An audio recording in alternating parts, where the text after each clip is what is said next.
સુરત શહેરના ઈચ્છાપોર વિસ્તારમાંથી એક ચોંકાવનારો બનાવ સામે આવ્યો છે, જ્યાં 30 વર્ષીય યુવકનું શંકાસ્પદ સંજોગોમાં મોત થયું છે।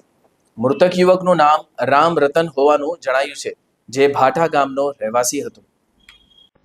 પ્રાપ્ત માહિતી મુજબ રામ રતનને ગંભીર રીતે ઘાયલ અવસ્થામાં તેની પત્ની દ્વારા હોસ્પિટલમાં લાવવામાં આવ્યું હતું। જો કે હોસ્પિટલમાં હાજર તબીબોએ તપાસ કરતા યુવકને મૃતક જાહેર કર્યું।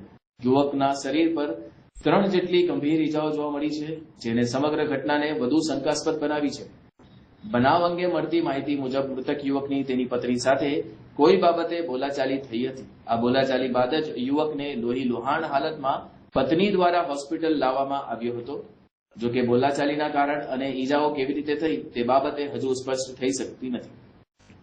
ઘટનાની જાણ થતાં જ ઈચ્છાપોર પોલીસ ઘટના સ્થળે દોડી આવી હતી। પોલીસે મૃતદેહને પોસ્ટમોર્ટમ માટે ખસેડીને તપાસ શરૂ કરી દીધી છે।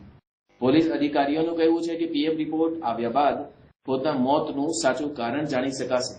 ત્યાં સુધી ઘટનાને શંકાસ્પદ ગણીને તપાસ હાથ ધરવામાં આવી છે। પોલીસે ઘટનાના તમામ પાસાઓને ધ્યાનમાં રાખીને વિવિધ એંગલ્સથી તપાસ શરૂ કરી છે। પીએમ રિપોર્ટ આવ્યા બાદ જ ખુલાસો થશે કે ઈજાઓ શસ્ત્રથી થઈ છે કે પછી અકસ્માત કે અન્ય કોઈ કારણથી। પોલીસે આ મામલે આગળની તપાસ ચાલુ રાખી છે।